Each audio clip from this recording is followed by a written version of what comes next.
Women are every bit as strategic as men, if not more. This isn't a one-sided chess match. When you're putting in the work, showing her attention and giving her your time and whatever else, and she's giving you breadcrumbs in return, you're not just in a bad deal, you're teaching her that she can get away with it. This sets up a very high-risk dynamic where she understands the benefits of low effort. You're the one inflating her market value without any return on your investment. You have no ROI at this point. So what do you do about it? Either you adjust the scales and get the reciprocity your effort deserves, or you pull out of this one-sided transaction altogether. You wouldn't keep pouring money into a bad investment, would you? The same logic applies here. Balance that emotional equation or cut your losses. It's really just as simple as that. You want to be the one she's watching when you walk into a room, don't you? To achieve that, you have to stop treating her like she's the sun and you're just a planet in her orbit. I'm talking about a full mindset shift here, not just ignoring a few calls or turning down a last-minute invite. No, this is about the atmosphere you create, the energy you exude the second you step through that door. What you're aiming for here is an aura of self-importance, magnetic pull that makes her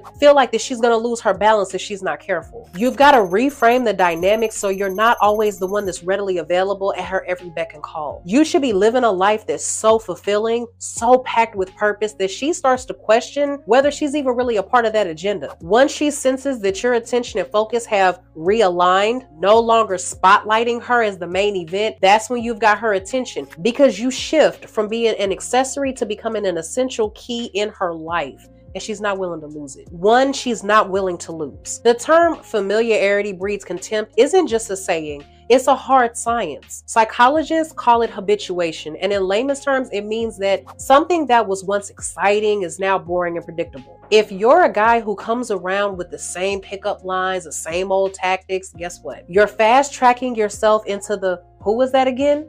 category. So how do you beat this? You've got to shake things up, flip the script, and keep her on her toes. You have to inject unpredictability into the dynamics, keeping her guessing on what your next move will be. You want to be that unsolved equation, that puzzle she's drawn to, that enigma that she's dying to crack. You have to oscillate between being the open book that she's already read and the secret that she's dying to figure out. By reintroducing the element of mystery and intrigue, you make sure that you're not just another face in the crowd, but the face that she can't stop thinking about. And that is how you ascend from being optional to being indispensable. A major mistake that trips up countless men is they lay all their cards out on the table, offering her everything. And what do they get in return?